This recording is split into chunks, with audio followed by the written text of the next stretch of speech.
What's up, my friends? Hey, wait, I got the spoilers from yesterday. Whoop, let's get rid of those. I'm too busy setting up the arena stuff. There we go. All right, that's set up properly. Let's make sure that it shows the arena as well. All right, that's good too. Beautiful. All right, so what's up, guys? We're gonna, like I said in either yesterday's stream or the stream before, I was like, yo, let's do a beginner's guide to how to draft on Arena for people who feel intimidated by it, because it ain't nothing to be intimidated by, son. Now, first things first, let us share the live stream link in the Discord. All right. Bum, bum, bum, bum, bum. All right.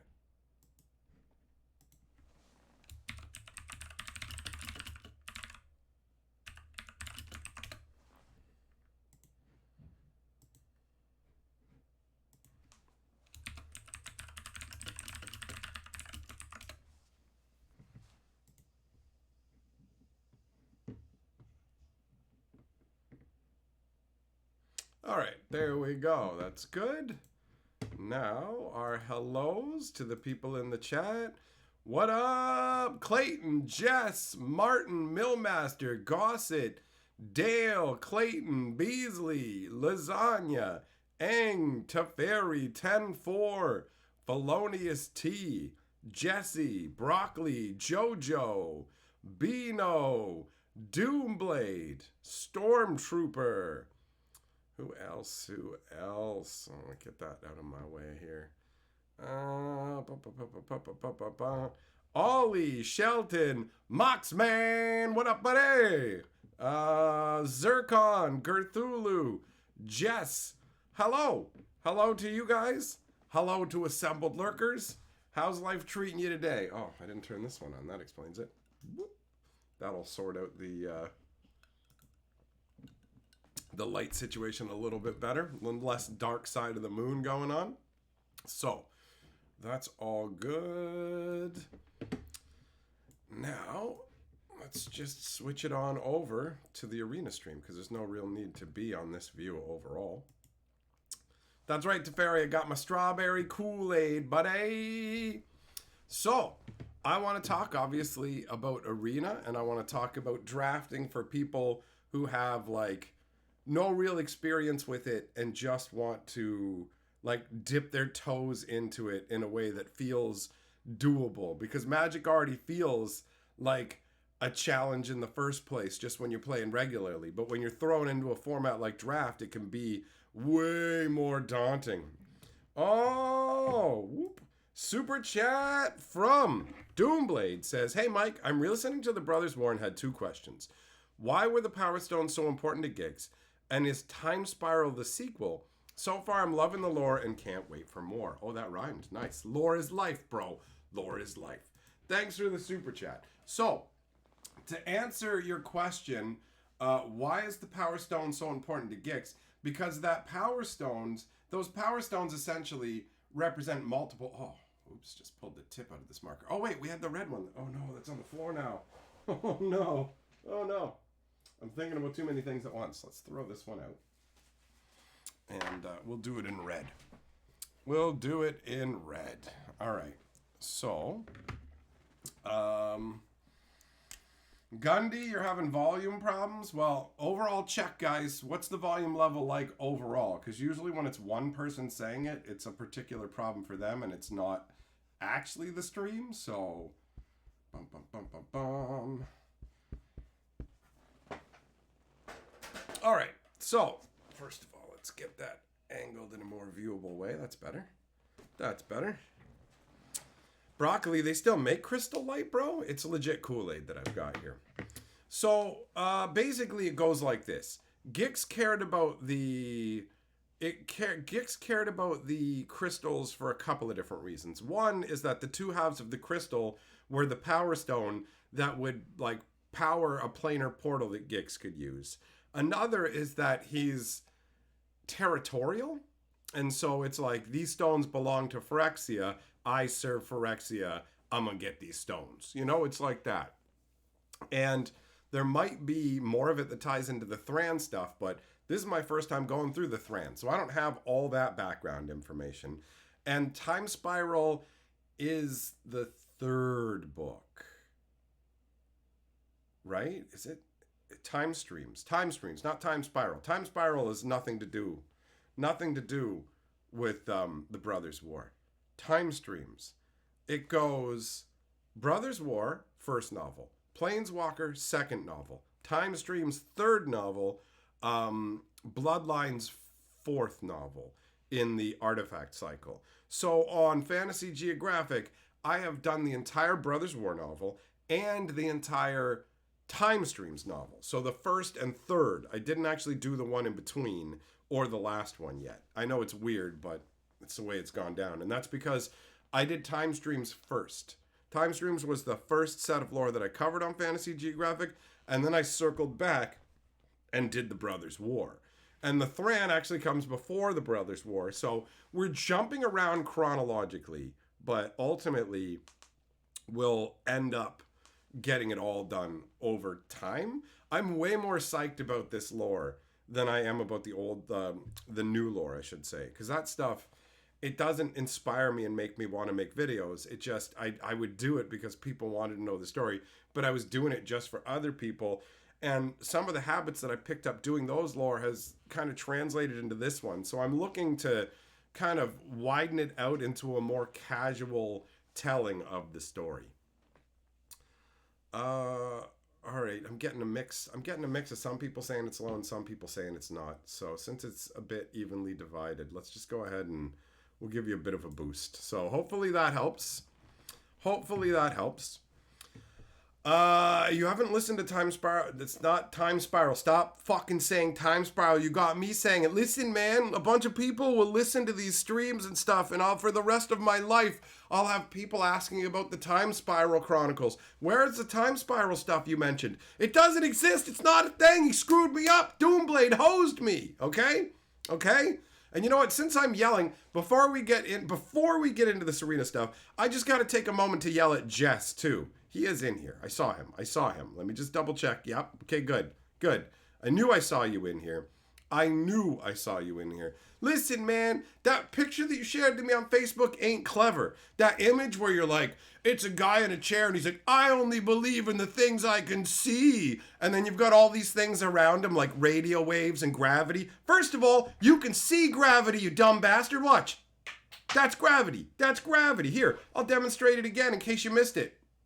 That's gravity, okay? When somebody says they believe in what they can see, it doesn't just mean physically with their eyes, you fucking magoo. It means things that can be quantifiably proven, not, if I can't see it, it doesn't exist. Like, that is the most reductive, brainless shit. That's not a gotcha moment. That's not a slam dunk. That's idiocy. All the stuff you're talking about has scientific principles behind them that you can literally see in action in the real world, man. So yeah, you can cram that crap. That wasn't some clever moment, bro. I rolled my eyes so hard, I'm surprised they didn't rocket out of my skull and slam into the wall.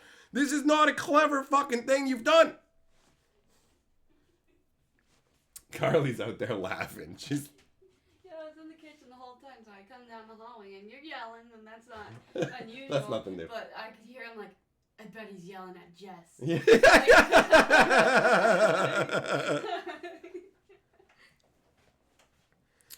Golbez, not you, buddy. Not you. The other Jess. There's multiple Jesses. What up, Ziria? Bo Falcon, Time Spiral is a set, not part of the Time Stream Chronicles. Bingo.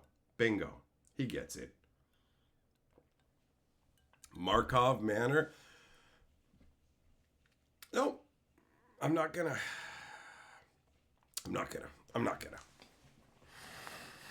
Just getting yelled at more than once in a week. 10-4, you don't even know. This guy fucking sends me shit on my Facebook. He sends me shit that he thinks is clever, but it's just fucking brain damage, bro. And I'd have to hit myself with a hammer fucking in the head like 20 times to even come close to it making sense. I'm like, it's not, I don't believe in ghosts. Oh, you don't believe in ghosts? That must mean you don't believe in gravity. Really? That's the fucking conclusion you come to? No, I believe in demonstrable science. That's what I fucking believe in. Is there a good guide to what lore is in what magazines? I don't know how much lore there is in any magazine, honestly. Like, there's lore in the comic books and stuff, but I don't know. I don't have all the magazines, and I haven't gone through them all. Shelton Super Chat says, I'm gathering cards to construct a cube. Wish there was a video on how to build one. Do you know where I could find one? Why, yes, I do. There is a cube. There is a cube video on my Historian channel that you can watch that will explain to you how to build your own glorious cube. And speaking of cube, working on proxies for the cube right now, which are dope. Oh, what? Awesome, bro. That blinding angel. That's great. She has no idea, dude. That's awesome. So for anybody who's interested in trying to make custom artwork to go into my cube as proxies, I have posted a list of cube stuff, right? So Sam is leading the charge. He's leading the charge by creating really fun AI modified kind of insano proxies. You can see them in the Discord if you want to. They're in the custom made fan whatever portion, right? So you can see that there. Bo Falcon, thanks for coming in with the cube link. You're a lifesaver, bro. You're a lifesaver. Guess what? Guess what I'm gonna do? I'm gonna have your face put onto a falcon in my cube. That's it, guys. I got a picture of Bo Falcon tucked away in my email somewhere. We're gonna put his face. We're gonna put his face on an eagle or something and put it or a falcon or something and put it in the or griffin. I don't know. Something. Buck, did I finish Karn's lore on the lore channel? Oh, you just got me back on track. You just got me back on track. So, talking about the lore and the way it breaks down. Originally, I didn't know where to even start when it came to making the videos. So I was reading the Time Streams novel, and Karn's first day of life felt like a great starting point. And so what I decided I was going to do was pull all the different storylines out, right? So they would all be separate, and you could go with Teferi, you could go with Joyra, you could go with Karn, and follow it along. But the problem is, that leads to a lot of repetition in story and a lot of overlap. So it almost feels like you're watching the same story multiple times. So instead of having them all twisted together, or instead of pulling them apart, I kept it twisted together afterwards. So the time stream stuff is weird. You have to start with the Karn, Joyra, and Teferi storyline chunks. And then at a certain point, those end, and it continues on with the Time Stream Chronicles. But all of those are the Time Stream Chronicles. So that stuff happens after the Brothers' War, though. But yeah, you need to watch all of that. I tried to put it in a playlist that works, but... So, no, Buck, I mean, I haven't covered everything Karn ever did, because I'm not doing videos that are, here's this one character's entire history. What I'm doing is I'm taking the novels and telling the entire story of the novels in my own words kind of deal. That's what's going on. That's what's going on.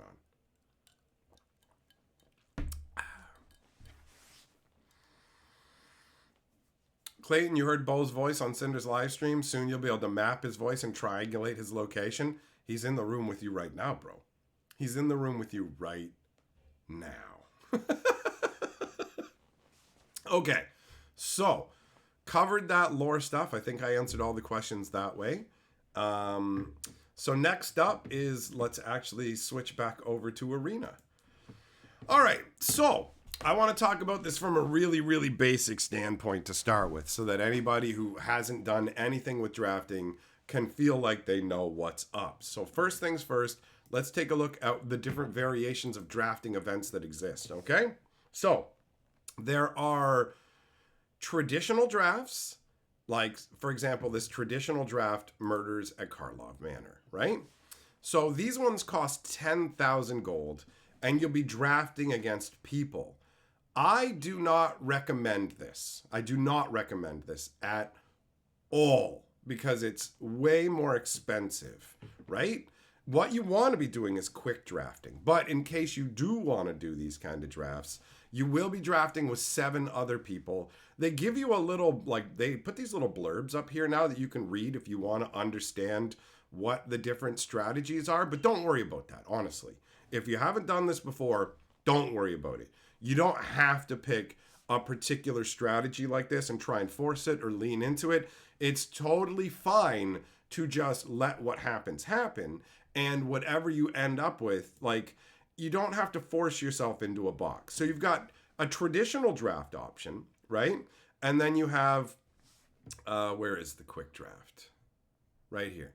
So you got a quick draft option, and you'll notice this is only 5,000 gold, right? 5,000 gold, 750 gems. That's the deal. So basically with this, you can get 2 drafts for every 1 draft of the other style. Now these ones you basically play 1 game against people, and you have 3 different losses you can get before you get kicked out of the event. So you're going to get to play at least 3 games with your deck.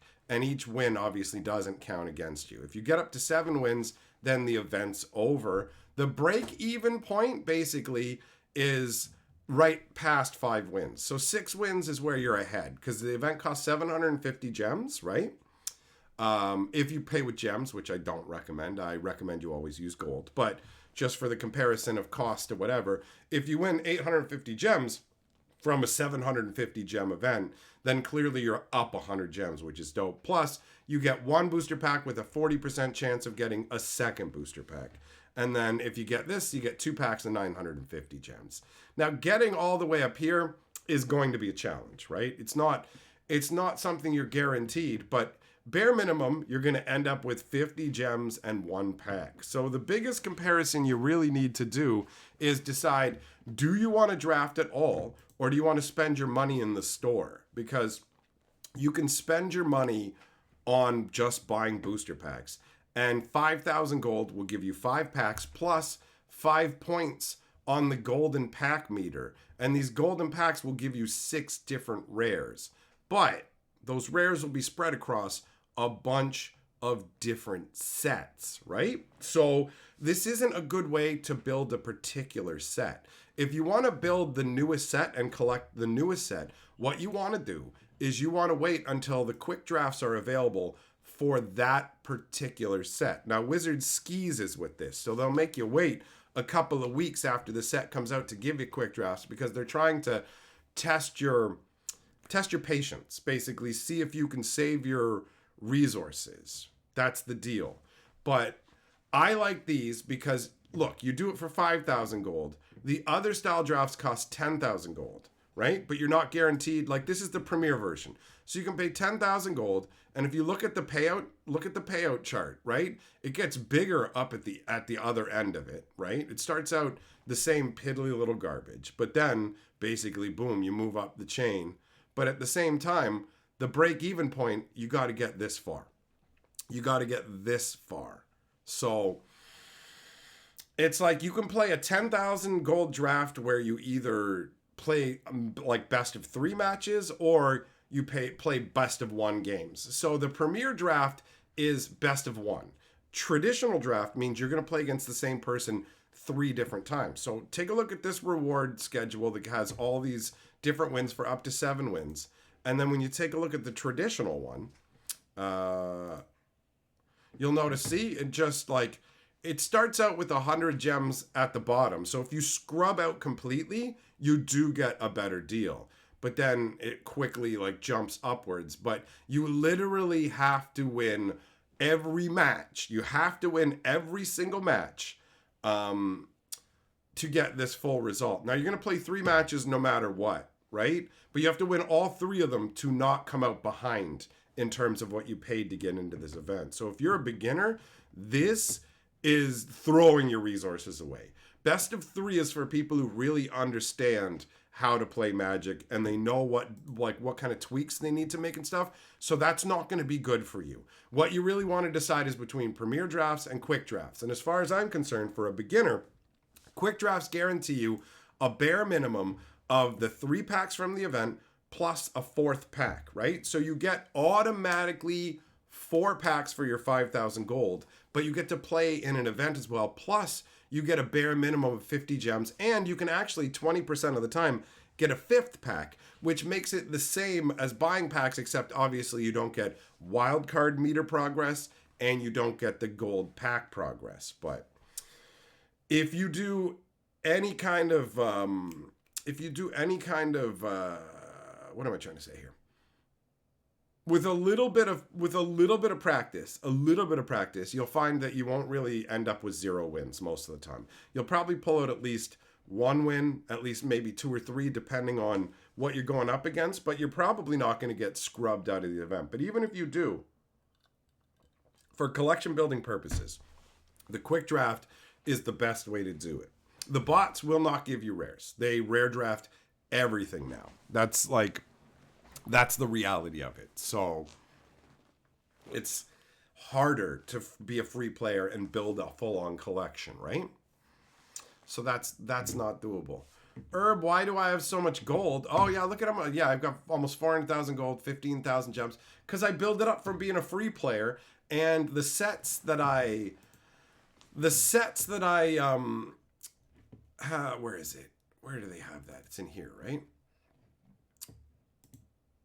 So like back when I first started out, you can see like I have full completion almost on a bunch of these older sets because I drafted them hardcore, like so much. And so I have like pretty much 4 of every rare from a lot of these sets just from free playing. Wizards has tweaked the knobs to make it harder. But the reality is drafts can keep paying out. You can never get ahead if you only buy booster packs. You can never get more if you only get booster packs, right? If you play in a draft, you can theoretically get the entire draft for free. And then on top of that, there is this right here where you have the reward schedule. And all you have to do is play in one draft event and lose completely, and you're automatically bronze reward level, and you'll get a booster pack at the end of it. But if you move up to silver, you're getting a pack and 500 gold. That's 1/10 of a draft. And it just moves upwards, right? So you've got that extra layer of bonus. And learning to play in the drafts will also enhance your skills at reading board states and not just understanding how to deal with like very particular standard decks, right? So ultimately, quick drafts are the way. I haven't been doing quick drafts of Markov Manor because I don't care about the set. It doesn't mean anything to me. And I doubt that I will do much with Thunder Junction either. I might play in one draft each month to make sure that I open up the bonus that you get, because that profile that I showed you there, if you'll notice, it's got the exclamation mark because you have to play a game in the limited environment to get on this, right? So Beano, drafting is the best part. You learn the new cards in a set by drafting. Drafting will teach you a lot about the commons and uncommons in a set that normally don't matter, right? Outside of constructed. Now, you know what we're gonna do? We're actually gonna hop in. I'm gonna do a quick draft of Phyrexia All Will Be One. Now, this was when Phyrexia All Will Be One out. I wasn't playing Arena. This was when I was taking a break from Arena. So my experience with this will essentially be the equivalent of anybody who doesn't know anything about the particular format. So I don't know what the archetypes are or any of that. And honestly, I never worry about any of that. Don't let people twist you up into thinking you've got to go with this strategy or you got to go with that strategy. The plan is to just draft, get your rares so that you can build your deck and or you can build your collection. And whatever happens in the draft, it is pure gravy. Because it's literally, you can spend 5,000 gold for 5 packs, or you can spend 5,000 gold for a draft, and you get 4 packs plus the event. Do I play Arena on my phone or PC? This stream is, bro, this entire stream, including Arena, is on my phone right now. Isn't that crazy? I mean, I know the screen's off, and it's super tiny, but I'm doing it all right now from this phone. I'm definitely not on the PC. Bro, Arena will melt your phone. You think that you can do a full-on... Do you think that you can run fucking OBS and all this shit on a phone? What? I would never play Arena on the phone. It's so small. Right? So no. But Steam Deck, it works on the Steam Deck, although I wouldn't recommend playing it on something that small unless your eyesight is good and you know all the cards, right? Because like hovering over cards and bringing them up on a device like that is way more annoying than on a PC. Speedwagon Super Chat said, I was cleaning today and a bug flew up my nose. Bro, it's the bluebird of happiness that's supposed to fly up your nose. Let me ask you a question. When that bug flew up your nose, did that bug you? It's living in your brain now, bro. It's living in your brain. Some, you tried it on your phone? Yeah, I never tried it on my phone. I don't like tiny little screens. The reality is my eyes are getting worse as I age, and it won't be too much longer before I need glasses. So I don't play on super tiny little screens. Phones are too small for me. They're too small for me. So guys, there's only 3 things you really need to remember when it comes to drafting. Grab all your rares because you're stupid not to. That way, even if you lose, you didn't lose out on your rares. So grab your rares. And other than grabbing your rares, you only have to focus on 2 things. Removal and evasion. That's literally it. It's super, super simple. It's trying to take over your body. It's a fruit fly? Cry harder, bro. I thought you meant an actual bug, bro. Fruit flies don't count, you fucking Nancy boy.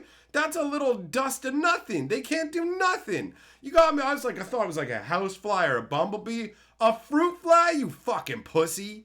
All right. Wasting my time with this shit. Fruit fly, get the hell out of here. I can't believe I felt bad for you for a second, man. I can't believe fruit fly. They barely even exist. They live for like a day. You should be happy it flew up your nose. It got to go in on an adventure into the caverns of stupidity. All right. So, I am now, even though I don't want these cards, you better, guys, if you're watching this afterwards or even now, you better appreciate that I'm sacrificing my gold on a set that I'm not collecting for your benefit. I'm doing this for you, for those of you who aren't dying from having a fruit fly up their nose. Oh no, a bug you wouldn't even notice was flying up your nose. Is your nose as sensitive as the tip of a dick, bro? How did you even feel it? All right.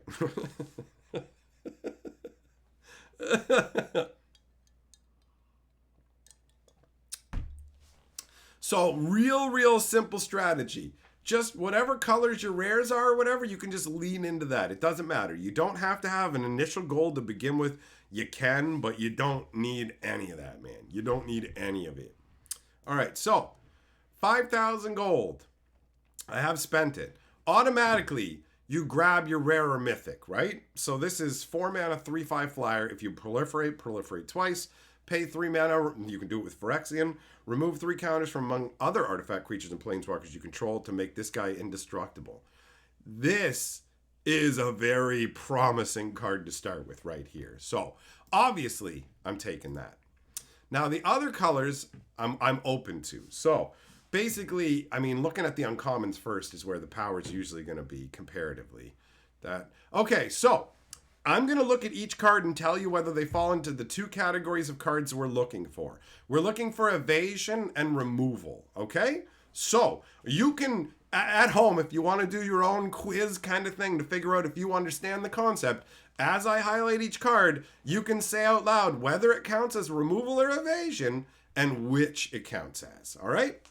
So, we got Swooping Lookout. This is a 1-white, 1/2 flying vigilance creature with artwork that is incredibly horrifying, bro. This feels like more than a 1/2 from the artwork, right? It's got 3 arms coming out its butt, bro. That's probably from 3 fruit flies that flew up its nose. Okay, so what do you think this is? Obviously, this is evasion. Evasion means your ability to avoid your opponent's creatures. Flying counts in the evasion category. You want to avoid getting landlocked where you and your opponent both have a bunch of creatures on the ground, right? So this is something you can select if you wish to. Then we got the Necrosquito, again flying, so this one's evasion. 4 mana, enters the battlefield with 2 oil counters on it, has +1/+1 for each oil counter on it, and whenever another artifact or creature you control is put into the graveyard, put an oil counter on it. So it's 4 mana for a 2/2 that's going to get +1/+1 every time one of your when one of your artifacts or creatures goes to the graveyard. There will be other ways that maybe you can put oil counters on, but there's no point in trying to worry about figuring out all the connections. Just look at each card in its own void at the time, right? So this again is another evasion creature.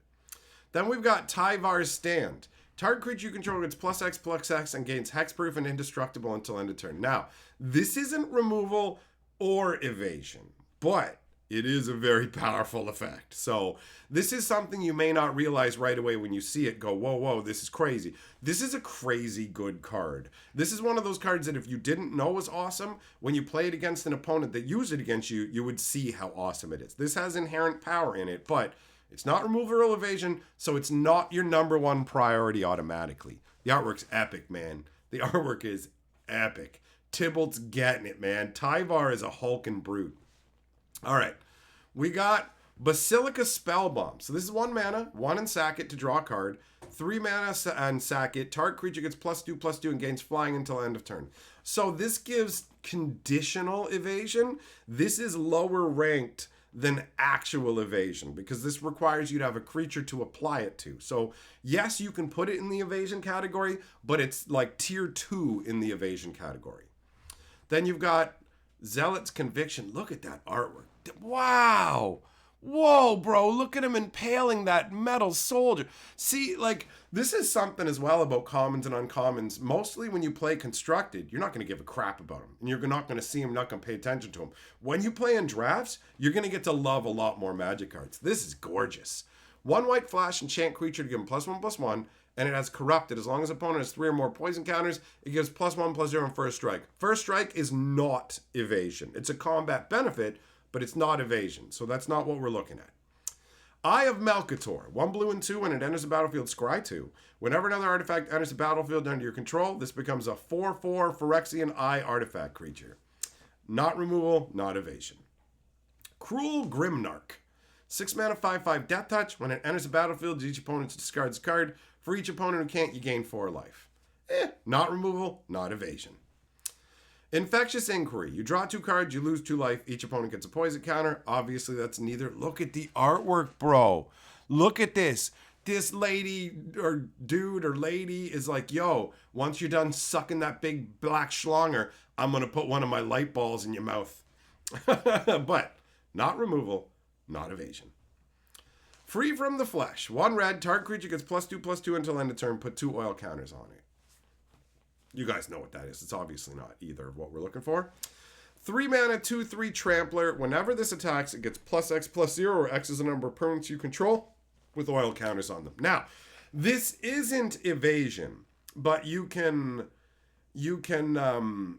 consider it like a tier 2 style evasion, because while you can't evade your opponent's creatures, you can literally trample over them. So this beats creatures that don't have proper level of evasion. It's in the middle, right? Hatchling, you love my channel so much. Glad to catch a live stream. Well, good. Good. Evasion means creatures that can get around other creatures, like flying, for example. Menace is another example. All right, Contagious Vorak. 3/3 for 3. When it enters the battlefield, look at the top 4 cards of your library. You can reveal land from amongst them, put it into your hand, and then get rid of the rest of them onto the bottom. If you don't do that, you proliferate. So, bro, that Vorak looks crazy. Look at the metal tendrils coming out of its back, bro. That's and look at how haggard its eyes look. Bro, that's so intense. That's so intense. And it looks like it's lost a bunch of its hair. Then we got Ruthless Predation. 1 green and 1 sorcery. Target creature you control gets +1/+2 until end of turn. It fights target creature you don't control. This is in the removal category because you can use it to remove your opponent's creatures. One of the big reasons you want removal is to stop your opponent's evasive creatures from taking the game from you, right? So, based on the rules that I've laid out for building your deck, you're going to want to pick from one of the removal or evasion, which means we have the option of a 1/2 for 1 flying with vigilance. We have a 2/2 for 4 that can get bigger, and we have a fight spell. Now, I really like fight spells, but this is sorcery speed, and it's not that hot, right? So really it boils down to a choice between these two. I mean, this card is really powerful and not to be ignored, but we're keeping it simple. We're keeping it simple here. So it really boils down to what you think is more attractive. Do you want to go with a 1/2 that's going to come out right from the gates, and turn after turn you can swing in and ping down for one, ping down for one, ping down for one. Or do you want something that comes out later but has synergy with the oil counters and can get bigger and will chime up with other things? Like, for example, this guy gets bigger by you having this guy. But at this point, what we care about is having artifacts, creatures, and planeswalkers to set this off, right? So, I mean, when you look at it, when it comes to removing counters, then it's beneficial to have creatures you can remove counters from. So that is a point in this thing's favor. But at the same time, it's 4 mana, which is a lot for a flyer. So, like, gut instinct, not knowing the format at all. Understand, I don't know this format, so I'm walking in blind like any beginner. My gut says you take the Swooping Lookout. If you can get this out on the first turn, you can probably get a lot of value out of your mana. And there are ways like this to beef creatures up too. So, and white-blue, they dovetail together nicely. Now understand that just because I'm choosing this, it doesn't mean I'm locking myself into white-blue. You can change gears and go wherever. I'm definitely playing blue because the power level of this guy is just undeniable. So Tekual means I'm playing blue unless something insane happens, which it won't. So we're going to go with that. All right. Now, see, they don't hand you any rares. So what do we got? We got Nim Razor Paladin, 5 mana, 4/4 toxic 2. When it enters the battlefield, you can bring a creature card with mana value 3 or less from your grave into your hand. That's okay. Nahiri Sacrifice, 2 mana as an additional cost to sack a spell, to cast a spell. Sack an artifact, creature with mana value X, deals X damage divided as you choose among any number of target creatures? What? Whoa. That's insane. Whoa. Okay.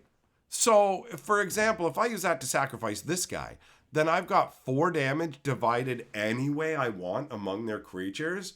Wow. Like, yeah, you have to sacrifice one of your guys, but the versatility of this, that's really strong. That is really strong.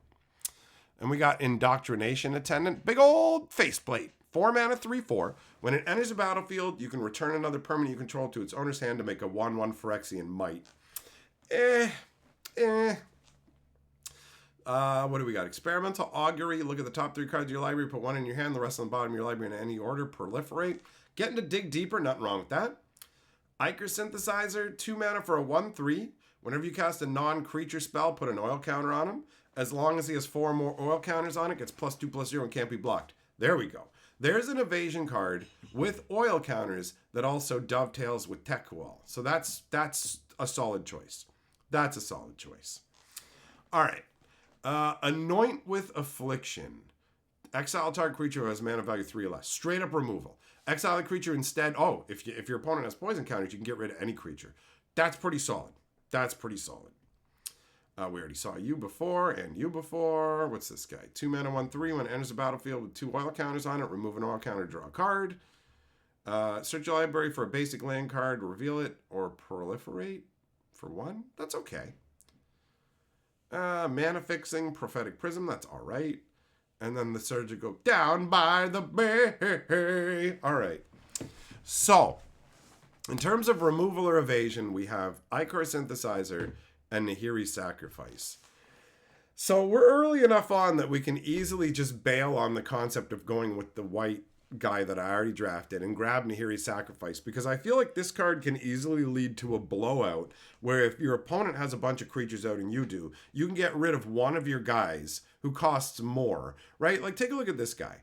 I'm not playing black, but as an example, this is a 6 mana 5/5 with Death Touch. When it comes out, your opponents discard cards or you gain life. So you gain something from right away. You sacrifice it to this, you have 6 damage to divide amongst your opponent's creatures, right?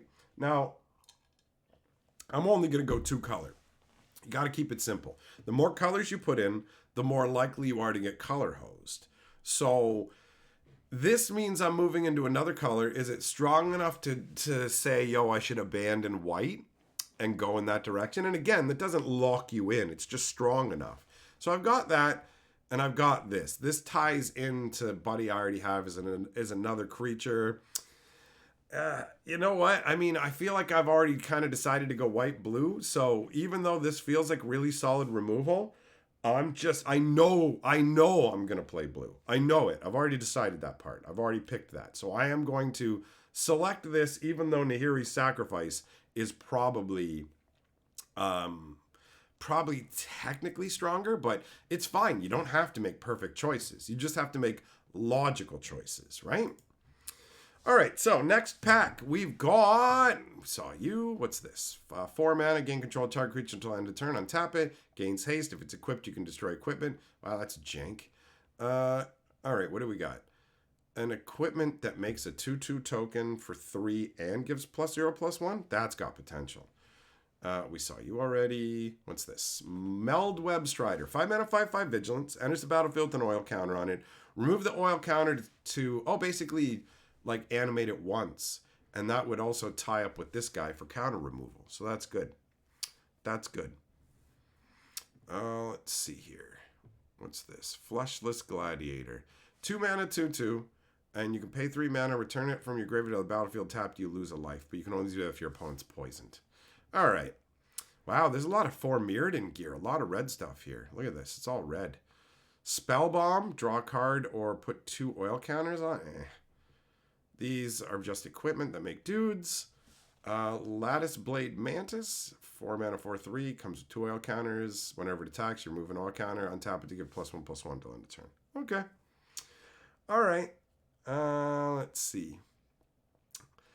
Not a lot of great choices, I guess, but we got a few. Can either go with the Meldweb Strider or the Indoctrination Attendant. 4 mana for a 3/4 that gives you another guy by bouncing a dude and has Toxic 1. I don't think the equipment's good enough. I feel like these are my choices here. So, do I want a 5/5 Vigilance that can be crude and comes with a counter for Techfall? Or do I want a 3/4 that makes another dude and lets me bounce another guy to get more come into play effects? I think I'm going to go with the Indoctrination Attendant. That's what we're going to choose. All right. Hey, there's Tyvar Stand again. Wow, I could have 2 of them. Crawling Chorus. 1 white, 1/1 toxic. When it dies, make a 1/1 might with toxic. Yeah, that's great. Another Indoctrination Agent. Okay. Another Synthesizer. Okay. So you can have multiple just unblockable guys. Like, this is straight up the best kind of evasion, where it's straight up unblockable. That's wild. That's wild. Meldweb Curator lets you get back an instant or sorcery. That's pretty solid overall. We saw this guy before and saw that. Furnace Strider gives you guys haste with oil counters. That's respectable. Saw that. And Kinsmith. 4 mana, 3/1. When it enters the battlefield, you can search your library for a mirror, reveal it, put it into your hand. Well, if these are the only mirror, then meh. So it really boils down to, do we want to run out the gates early? I mean, yeah, you know what? I feel like this. I feel like the unblockable nature of this right here. I'm going to go with that. I mean, we obviously need some non-creature spells because everything I have a creature. So these guys aren't going to be as good if I can't make them unblockable. But we'll worry about that when we get to it, right? So we got 3 mana for a 1/4 Chittering Skitterling. Sack an artifact or creature to draw a card. 3 poison counters required to use. Vivisurgent's Insight. Draw 3 cards and proliferate. That's a nice chunk of cards, but 5 mana is a lot, right? But everything else isn't really... Are they drafting my colors? Oh, well, whatever. It don't matter. What the... Look at this artwork. It's so goofy looking. 3 mana, 3/2. When it dies, create a 1/1 might. Okay. Chimney Rabble. 4 mana, 3/3 haste. When it enters the battlefield, make a 1/1 Phyrexian Goblin. 5 mana, 5 damage to target creature or planeswalker. Or destroy equipment. There's some removal for you. 2 mana for a 3/1 Toxic 2. And the Dross Pits. Sack them to draw a card. Okay, well... There's not a lot of great choices for us here. I guess I'm just going to grab the Insight because it's in the colors I'm playing. Yo, they're robbing all my stuff, man. Okay, what do we got? Well, it's like because I didn't go into red. Now it's like I could actually switch. I only have 2 white cards. I could switch over into blue-red at this point. I mean, but yeah, I don't know. See, if you spend too much time worrying about that crap, sometimes you're going to get better decks, sometimes you're going to get decks that ain't so hot. 1 mana, 1/1. When it deals combat damage to play, you can sack it to proliferate and deals damage equal to its power to any target. Huh. 1 mana, 0/1. Gets +1/+0 for each oil counter on it when it enters the battlefield, and whenever another artifact or creature you control is put into the graveyard, put an oil counter on it. Alright. 1 black and 1. Give your guy Death Touch and Immortality. Or no, Indestructible for a turn. Saw you. Just draw. Okay. 3 mana, destroy an artifact, enchantment, or creature with flying. If a permanent's mana value is 3 or less, proliferate. You know what? I'll just grab the land. Whatever. Let's see. Okay. So we've got the Phyrexian Atlas corrupted. Whenever it becomes tapped, each opponent has 3 more poison counters, lose a life. Okay. Well, I don't have any poison. Oh, man. Are you kidding me? Nahiri's Sacrifice came back around? Look at all this red. Oh, okay. This is it. This is where you make the shift. Screw it. I'm gonna dip my toes. I know that I picked some white cards, but only one of them's a land. The other 2 or whatever. I'm going red, man. I'm going red. I've seen everything that's coming around this time around, and red will give me the spells that I need to make my synthesizers unblockable too, right? Yeah. So, I mean, once you get to a certain point, once you've decided your colors, you don't really need to read the other cards to save yourself the time. So if you know you're not playing black and green, you don't need to read the cards unless you want to.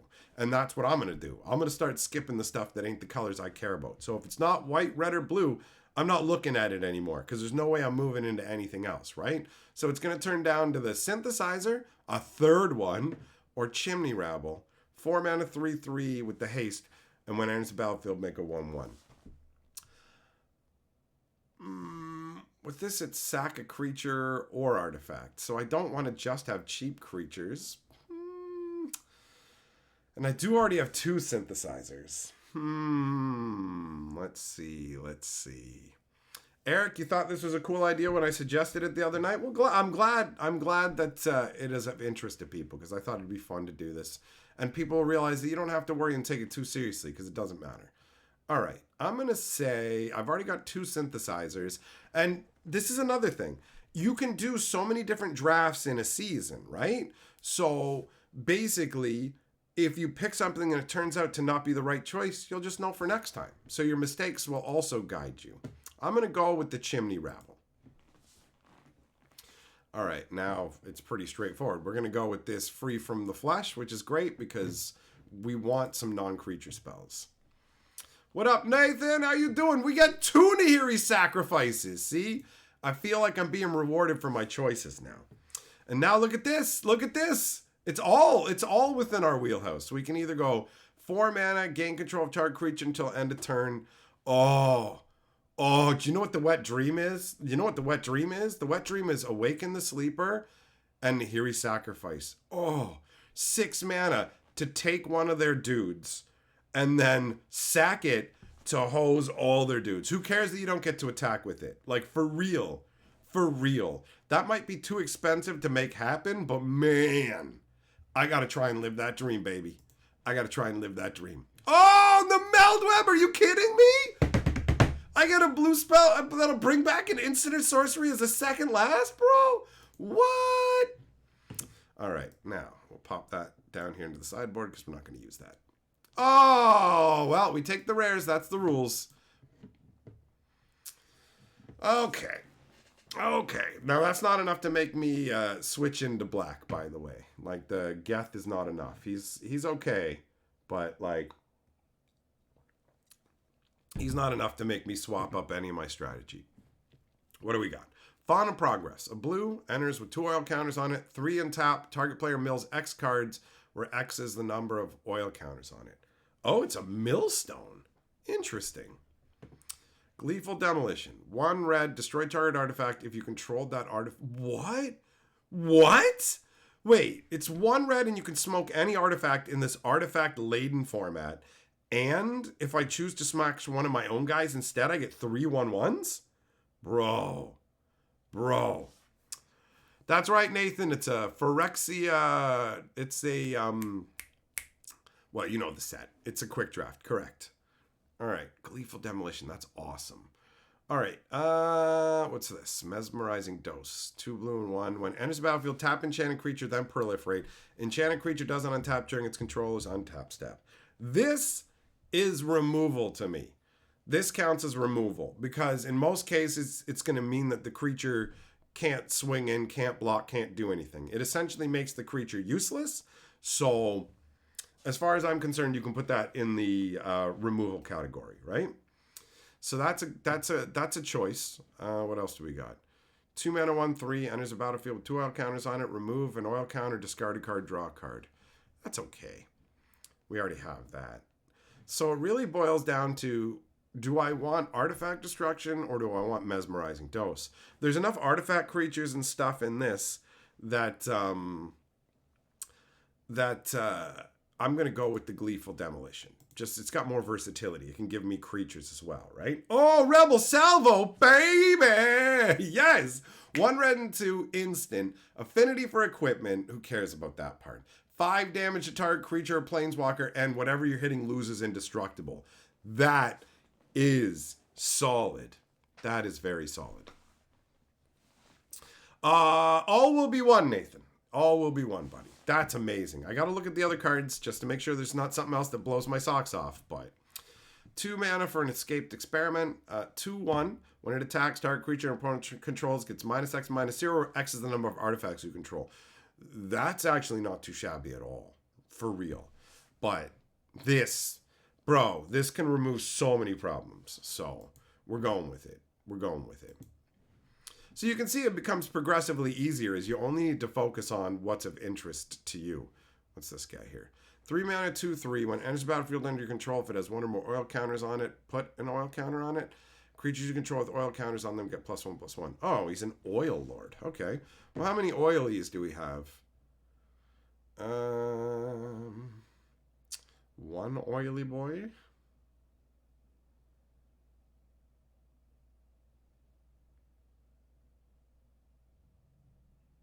One. Okay, well that makes it very easy. That's not really going to lord us very much. So what else do we got?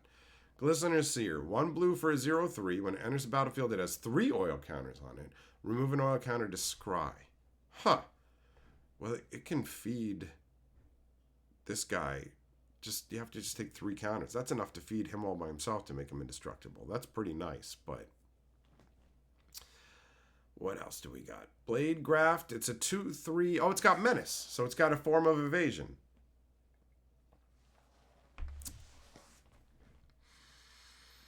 I mean, 0/3 is pretty weak. The oil counters.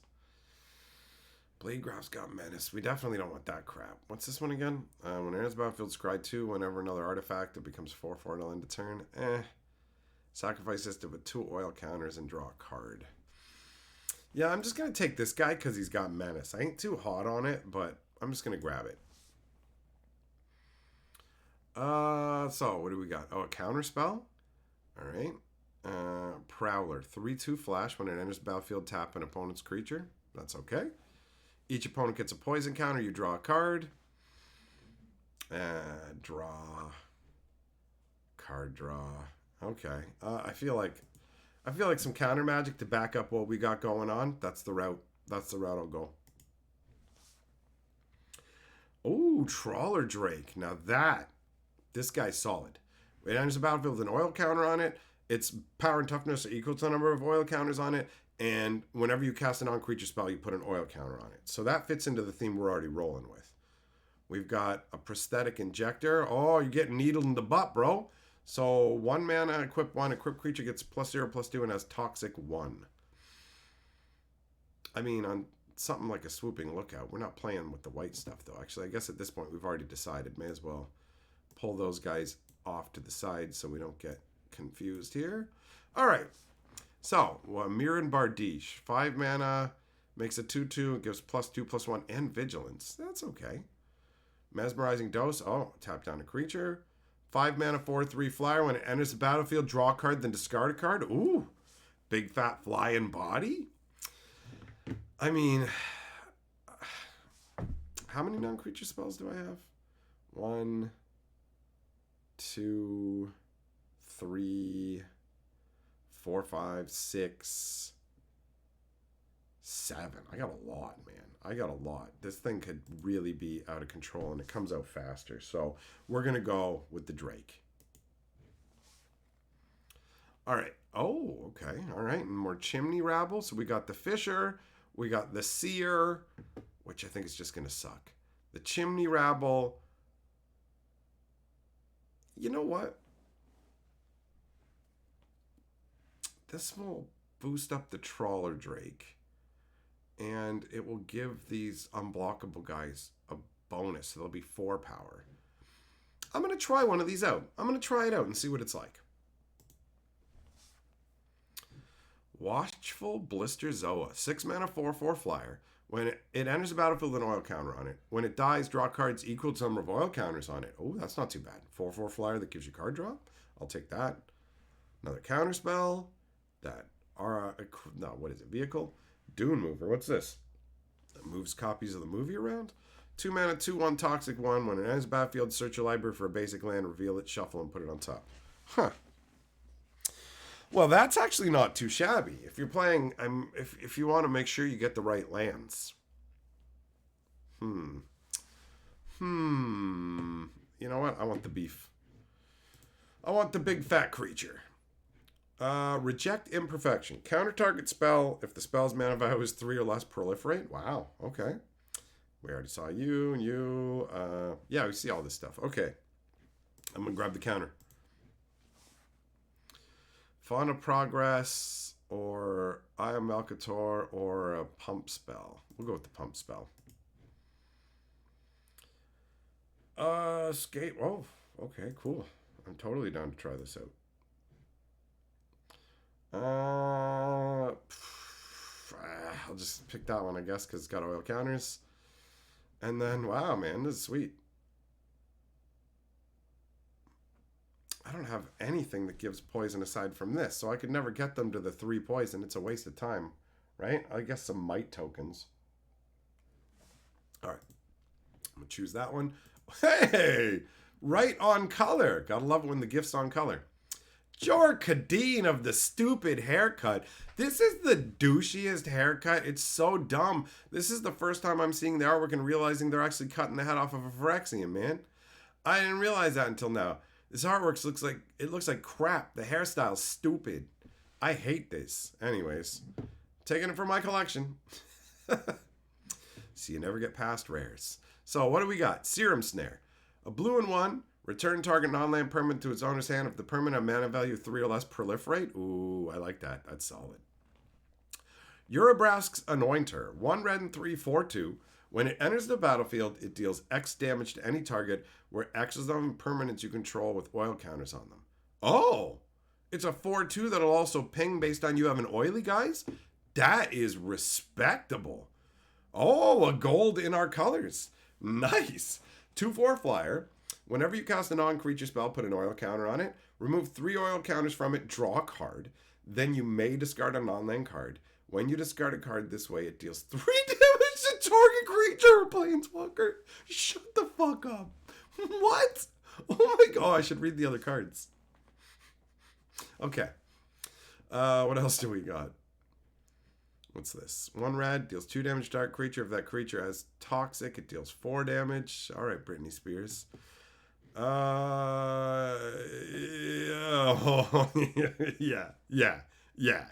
Yeah. Let's go. Bam. That's crazy. Transplant Theorist. A blue and 3, 2/4. Whenever this or another artifact enters the battlefield under your control, you can draw a card. If you do, discard a card. I like that. 2, put target card from your graveyard on the bottom of your library. Oh. Ooh, I like you. That's cool. Well, we've already seen you.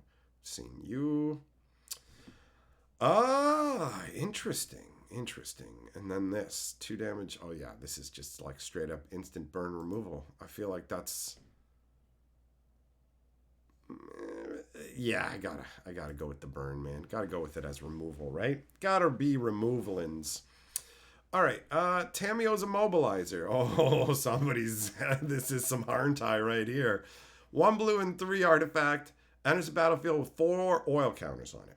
Remove an oil counter from it to tap target artifact or creature. Interesting. So it works like a icy manipulator kind of. Okay. See, I mean, this isn't removal or evasion, but it can be considered pseudo both in a way, because you can keep creatures tapped down so they can't attack you, and also tap down so they can't block. So this has versatility. Aspirant's Ascent. 1 blue instant until end of turn. Target creature gets +1/+3 and gains flying and toxic. Alright. Seen that. What's this? 3 mana, 1/4. Enters the battlefield with 3 oil counters on it. Remove an oil counter from it. It gets +1/-1 until end of turn. Huh. And it's a 1/4 flyer. That doesn't feel too bad at all. Alright.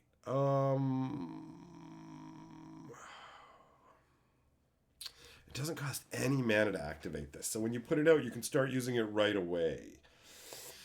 Oh, I don't know, man. I don't know. Is it a trap? Because this is all right, too. This is one of those ones where I'm going to test it. I'm going to test it out. Okay. We got Rib Skiff. 4 mana, 4/4 vehicle, toxic 2. When it enters the battlefield, draw a card, crew 3. That artwork's pretty crazy, man. Alright, there's that poison one. I mean, I guess it's alright because you can proliferate the poison counters onto your opponent. This isn't too hot for that, though. That's the 1/3 draw guy. What's this? 1 red, 1/1 haste. Whenever you cast a non-creature spell, put an oil counter on him. Remove an oil counter. Deals 1 damage to each opponent. Oh! Similar to evasion. That works.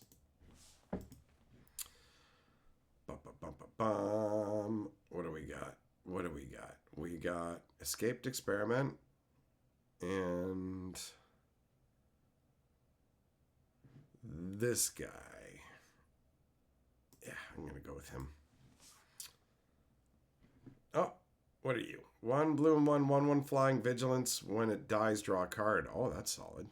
You can swing with it. It's back to block. It draws to replace itself. That feels good. Blazing Crescendo. 1 red and 1. Target creature gets +3/+1 till end of turn. Exile top card of your library. And you can play it until the end of your next turn. Huh. Cackler. 1 red and 2/2/3 trample. When it attacks, it gets +X/+0 until end of turn, where X is a number permanent you control with oil count. Oh yeah, we saw that. We saw that one already. Okay.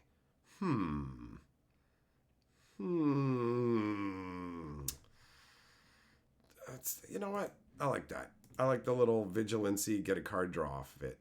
And then we've got an option of another counterspell, equipment, or more burn to remove guys. Those are both good choices. You know what? I'm gonna stack up on some creature kill. Well, this one's easy because there's only one real choice. Oh wait, no, there's this too. Surgical Spell Bomb. 3 mana, sack it, return target creature to its owner's hand, draw a card, activate only as a sorcery? I'm going to go with the Meld Web Curator. So we've got the counter, we've got the vehicle, card draw. Wow, this is all choices for us. More counter magic probably ain't going to hurt. Synthesizer feels like an easy choice. All right. Now, oh, the Raptor came back around. I'll take you.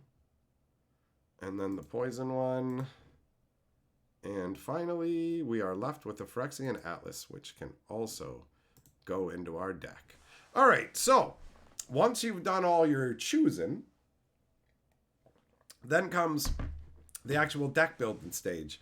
Now, it's totally legit to just scroll down and click done. That's what I usually do. I usually don't read anything that I've already picked. I don't try and trim it down to a tight 40. I've totally clean swept 7-win drafts without taking it down to a tight 40. You absolutely can if you want to, but you don't have to. It doesn't matter nearly as much as you think it does, honestly. So when it comes to this, you don't have to always make the exact right choice. You don't have to draft perfectly. You don't have to build your deck perfectly. None of that, like... Obviously, doing things optimally gives you the absolute best results, but you don't have to worry about that. What is with this throbbing sleeve up here, bro? It's tripping me out. Why is he... It's like my heartbeat. What's going on there? Why did they program it like that? It's so distracting. That's incredibly distracting. I'm just staring at it now. What was I even saying? Oh yeah, trimming down your deck. So if you want to trim down your deck, obviously the best thing to do is to look first of all for cards that are really corner case and aren't going to have any real effect overall. So like the Phyrexian Atlas here, it's 3 mana, it taps to add 1 of any color. But look at my casting costs. I don't have like a ton of expensive spells. I do have like a handful of them, but I don't have a ton. So I don't know how much of a difference this mana is going to make. And in terms of getting the corrupted going on, where I have my opponent poisoned, I don't have a lot of poison action going on. So this is something that doesn't matter as much. It's not going to have as much of an impact. Same kind of deal kind of goes for the golem here, where it's like, yo, this golem is, it's going to boost my oil creatures, which I've got some. I might be underrating him currently, but you could theoretically toss him to the side and put him back in. This one, the Awaken the Sleeper, this is not a great card. Like, 4 mana to steal one of your opponent's creatures and be able to swing with it. I mean, the fact that you get to destroy equipment doesn't feel like mega relevant to me. Maybe I just don't understand it. But this, at this casting cost, you could cut this. I'm not cutting anything from this deck, right? Like, I have no intention. I don't think there's anything. Well, actually, this is something I would consider cutting. The 5 mana just to draw 3 cards and proliferate, I feel like you got to see it in action, though, which is one of the reasons I might leave it in. I might leave it in to just see how it works. You get to play multiple games, right? So there's no reason you can't just leave stuff in and see what happens. You don't have to worry. There's no punishment if you lose. You're already guaranteed a reward for doing this. You can just get more of a reward, right? Like, it's my favorite kind of tournament where you get a prize no matter what. Maritimus' membership message says 6 years, 72 months. Yeah, bro, that's crazy. That is 6 years. 6 years. It's been a privilege to be a part of your channel and see it grow. I'm proud of you and all you've done. Bro, you know what, man? Hold on. Let me switch over. Thanks for bearing your shield with pride for 6 years, bro. It's crazy to think how long I've been doing this. And I definitely love messages like that. I tend to actually screenshot them and save them. So I have a nice little folder full of fun things that people have said to me. And that one goes right in there, bro. That's insane. 72 months! That's crazy, buddy. Well done. Well done.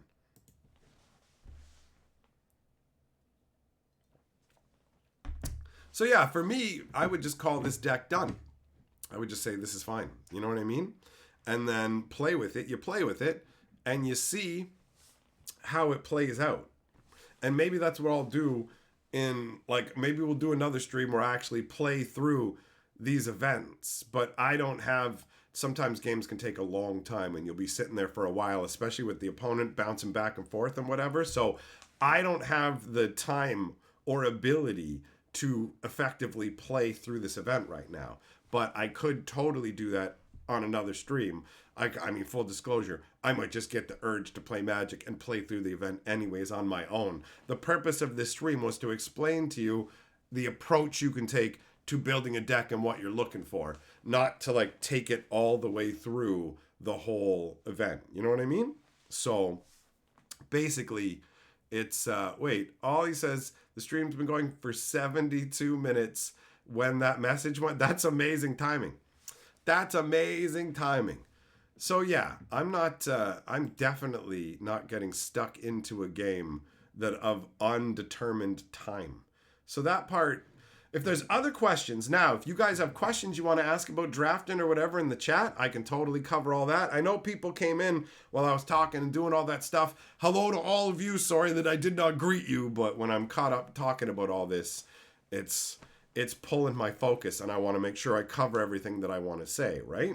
So that is so far everything that I have to tell you about building your initial draft deck, right? And you can just pop in. Where do they have it? In here somewhere?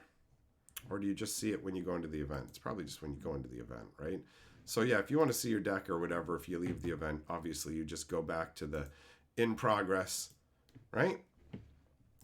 So you got your deck, and you can click on, you can get more information about it if you want to see like the breakdown of what you have in there. So, you know, you can see like I have a ton of Phyrexians, a little bit of overlap, and oh, you can see how many instants and sorceries and stuff. This is actually super useful. I've never used this when building a deck, full disclosure. I don't fuss too much at all because it's all going to turn out fine. It's all going to turn out fine. So yeah, it's just about having fun with it. It's just about having fun. You don't worry, there's no pressure. It's exciting because you can win like extra stuff, but you're guaranteed that bare minimum, right? That's right, Jugglim. Yeah, you're getting deck teased. What'll happen is either I will discard changes. What changes did I make? Yeah, I'll discard those changes because I don't know what you're talking about. Jack of Flames membership message says meticulously writing notes while cracking a box of Dominaria United. Nice. You can add you can copy your deck if you want to, so you have it outside the event. All right, that's cool. So yeah, overall, it's just like basically it goes like this: build your deck, go play in the event, and then cards that you feel like sat in your hand and never did anything for you, you can take them out. You're allowed to change your deck after every single game. So you can constantly modify your deck. You don't have to worry about that. Pay attention to what people do to beat you so that you know for future times, yo, remember when these cards were combined? It was crazy. And then you can just take that strategy as well, because there's only going to be a handful of the most powerful strategies. And you won't always be given the cards to play those strategies, but once you understand them, then you will stand a much better chance of winning in the particular drafts you're playing in. So every draft you enter in is going to give you valuable knowledge where you learn what works from what works for you, but also you learn what works from what your opponent does to you. Because the difference between constructed and draft limited formats is huge. And so variance and power levels, like constructed uses crazy blow your face off level stuff, where draft uses like half decently strong to weak stuff. And there's different synergies and things that you can take advantage of, right? Maritimus, you just told your wife about your anniversary and she's like, only 6 years? She's been hearing about the luxury cardboard rectangles for a while. It's crazy how time works and how after a few months, something feels like it's been a few years. And after a few years, it feels like it's been a decade. Like time is insane, bro. And it also, it's crazy that I have been here just being an internet yelly man for like 6 years, just 6 years of you being a member, right? Like I'm coming up on 7 years of doing YouTube, and I never want to stop doing any of this, bro. I never want to stop doing any of this stuff. This is awesome. This is so much fun. Like I can just do whatever I want. One night I can yell and go, the big score sucks, a big fat one. And then the next night I can be like, yo, I'm going to tell you how you can go and draft and have a good time and not worry about it, right? How you can build up resources in your account. I'm a free-to-play player. The results speak for themselves. I mean, look at I'm on the Mastery Pass as a free-to-play player. I'm level 84 on the 70 level Mastery Pass, right? I got 390,000 gold, 15,000 gems. I've gotten all kinds of different Mastery Passes. I got like 200 uncommon and common wild cards, 200 rare wild cards, 100 mythic rare wild cards, and I have 8 draft tokens that will let me enter into those 10,000 gold drafts. I have played a ton, and I have a ton of cards in my collection, and if you want to see some other ridiculousness, here, I'll show you this. Where's my deck? Here's my current green tower, guys. Here's my current green tower. So it's, if you notice, it's 250 cards. It's a 250 card deck.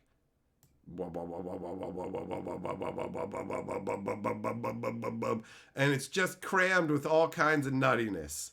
Just all the things that I wanted to play that are all in standard. Man.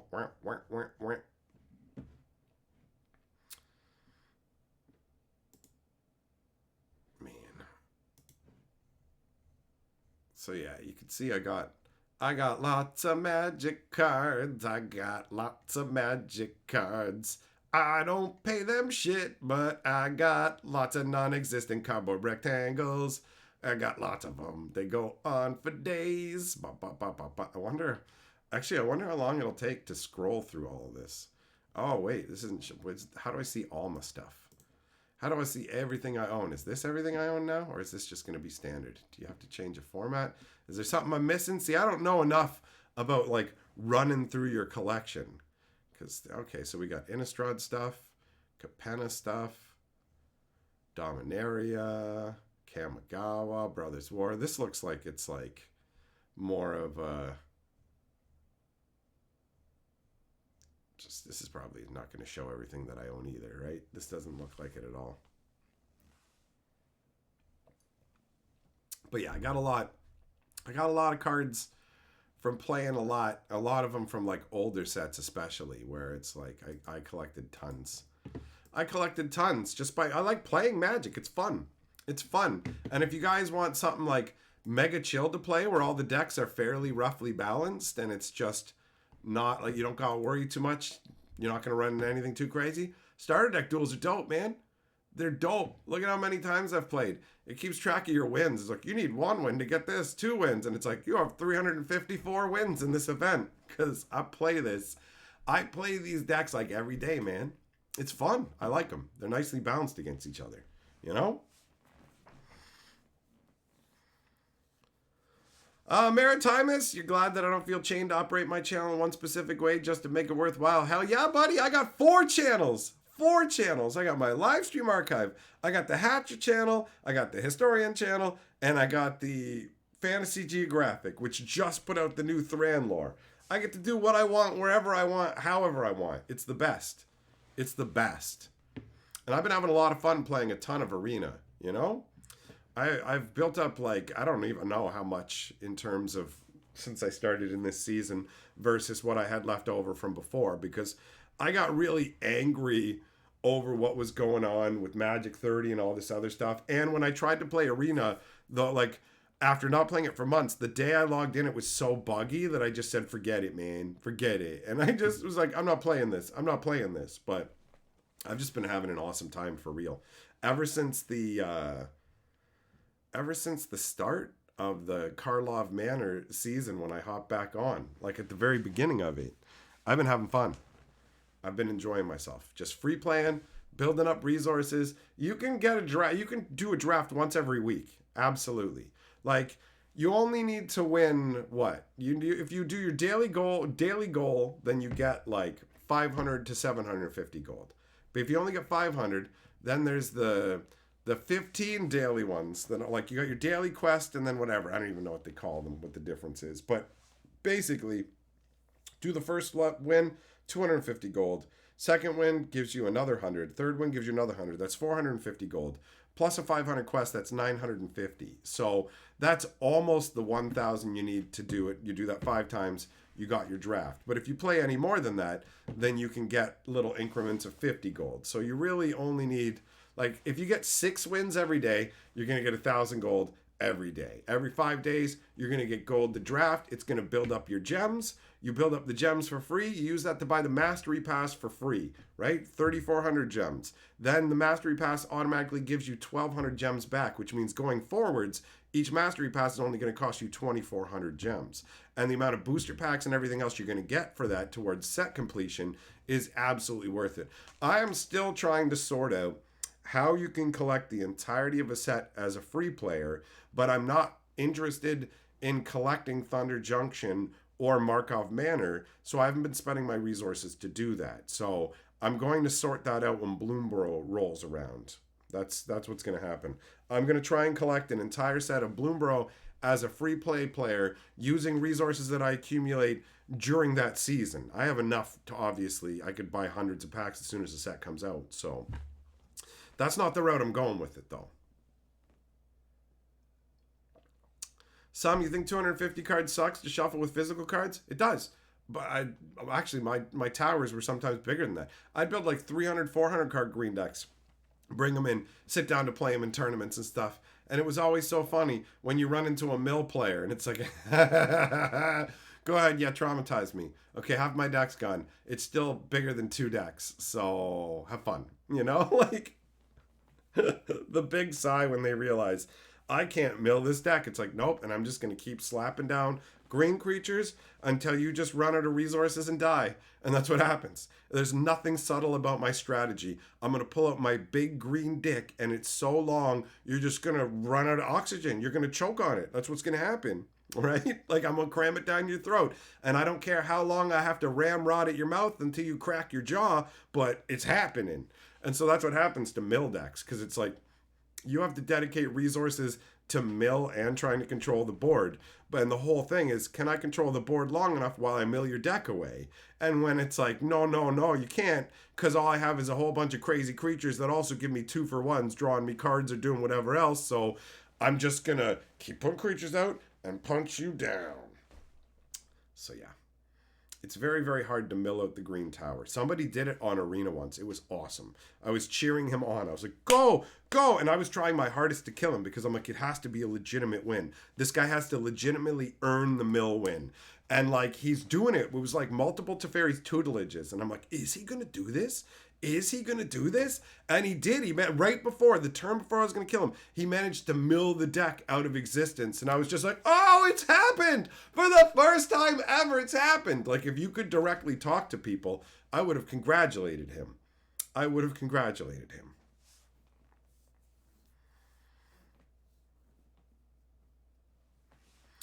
Viral after 4 wins, it isn't worth playing more unless you want to.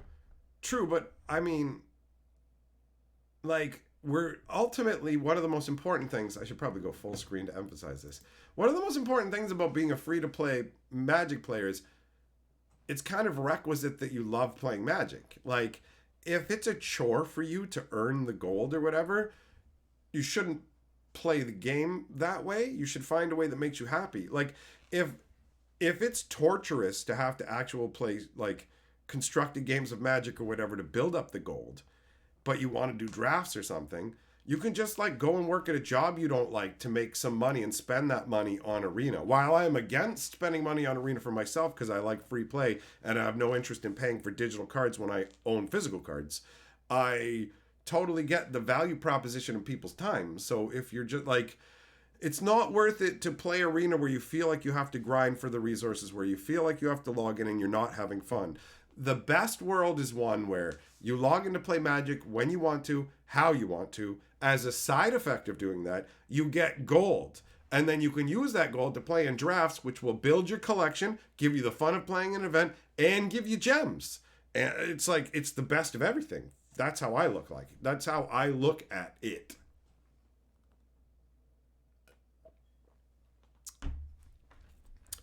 Pyre says, before 4 wins, it's not worth playing if you don't want to. Yeah, that's it. I remember there was a point when I was playing Arena and I realized, am I actually enjoying myself, or am I just playing this to get my digital gold and gem reward or whatever? And I realized that's what was happening. I wasn't like interested that much in playing Magic and enjoying it, and I was still having an okay time, but I wasn't having a good time. Like, this should be, imagine you're going to go and play a Final Fantasy game that you like, and just from playing it, the game will reward you with extra game pieces and all this other side stuff in a different way that's kind of similar to Arena. It's not the best analogy, but you get it. It just should be a game you would just play like any other game to have fun that also happens to kick out some stuff for you to enjoy. I feel bad for people who are really into super competitive, who just want to like play the craziest new decks, because then you got to be chasing wild cards and whatever. So as somebody who likes to collect, and also my green tower is built out of what I did spend some wild cards on Markov Manor because I knew I wasn't going to like collect the set and build it out. So I just spent some wild cards there. But normally what I do is, as a season progresses, I just play with what I have. I don't worry about I need 4 of this or 4 of that or whatever. I just play with what I have. It's real easy, right? So no, this Hour of Devastation one was originally Am and Ket, and then like if you were to actually lift up the red panel there, there's a yellow Am and Ket panel under it, and there'd be like an Am and Ket building there, and it swapped for Nicol Bolas when he took over Am and Ket. So it's not the same thing at all. It's not the same thing at all. Juggling, thanks, buddy. I hope that the deck does well too.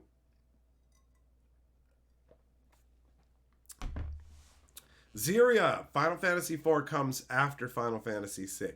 And I'm like, right now in Final Fantasy VI, I'm at the part of the game where you get the, I believe it's going to be Ifrit and some of the other guys turning into Magicite in the basement. So I'm in the one factory in that particular part of the game. Arena's actually been eating up a lot of my gaming, like 100%. I've been playing it so much and having a good time. Most days I'm actually going to like at least 10 wins out of 15, just having fun. And sometimes I sit in bed while Carly's watching a show or whatever. I'm sitting there beside her and I'm just playing games in the basic little like white blue starter deck challenge, right?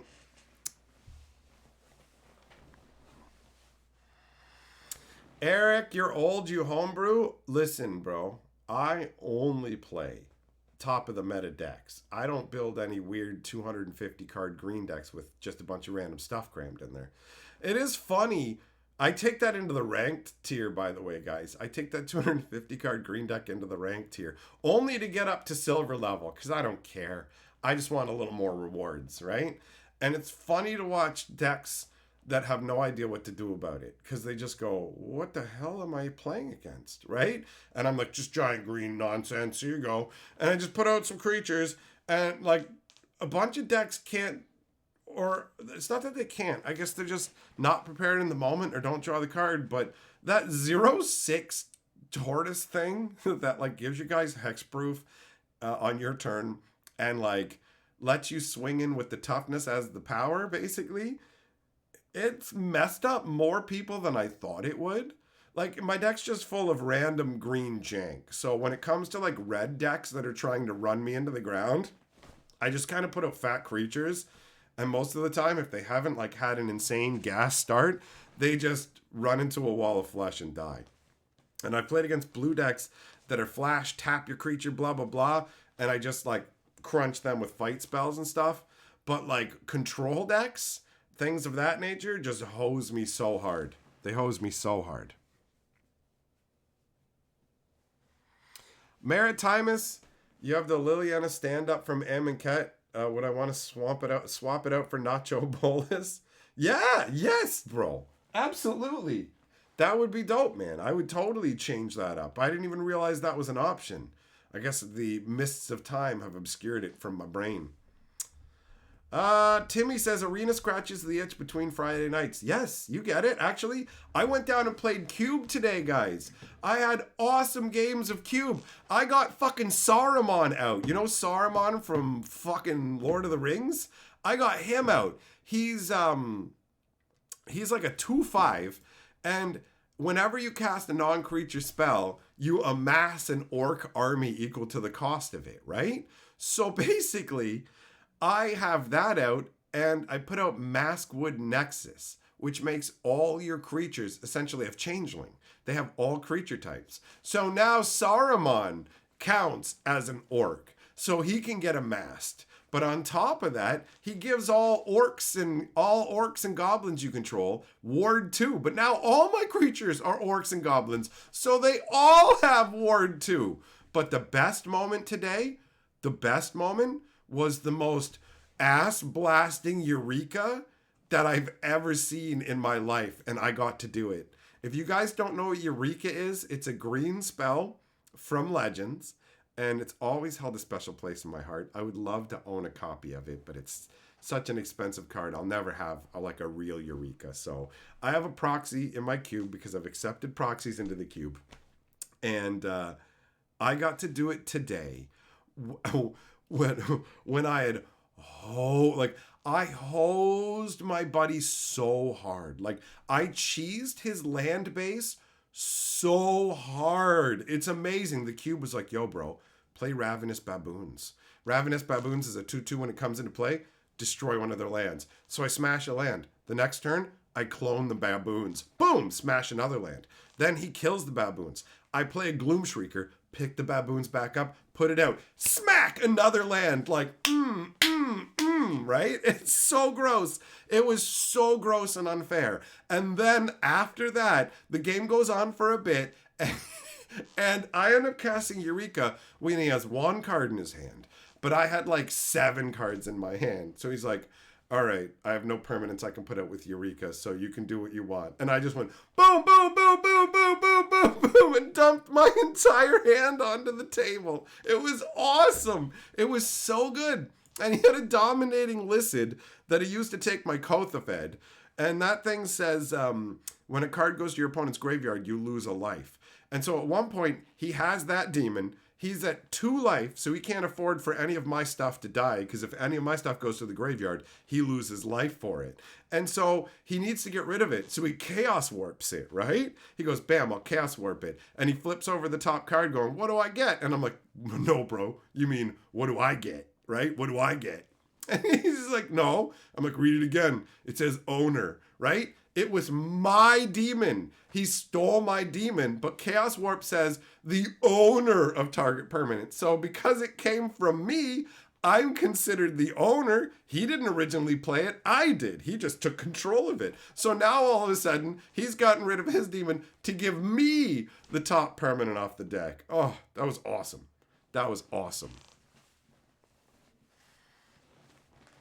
Ziria, you didn't know Eureka was expensive? You're sure you have one amongst a bunch of loose cards? Yeah, you think do you just have a bunch of loose legends kicking around? I doubt it. But hey, if you do, sure, bro, hook me up with an Abyss, a Moat, a Tabernacle, all these other cards I'll never have. And if in that pile you have a Library of Alexandria, tap me because I mean me, right? Anyways, thanks for coming out, my friends. Doomblade, you're Lord of the Board. You will be gloried in the box of glory on this particular art card. Congratulations, bro. Thanks for coming out, my friends. Hope that you found the information about Arena useful. I very much enjoyed hanging out with you, and we will get back together very soon.